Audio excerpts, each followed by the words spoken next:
এই মেয়েটা 6 মাস টাকা আসছিলাম, কোনোদিন আমি সে বদ্ধ দেখতে পারিনি। আমার ভেতরটা অনেক কষ্ট, আমি জানি না কোনো কিছু, কোনো অপরাধে জেল কাটলাম কিছুই বুঝি না। 16টা বছর আমার ছোট একটা ভাই রেখে আসছিলাম, সে ভাইটাও মারা গেছে, আমি দেখতে পারি নাই। 22 বছরের ভাই আমার অ্যাক্সিডেন্ট মারা গেছে।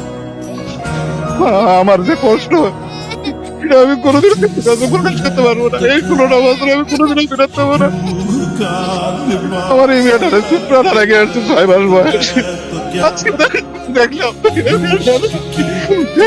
আমার অনেক কষ্ট করে গার্মেন্টসে চাকরি করে মেয়েটা রাত 12টা পর্যন্ত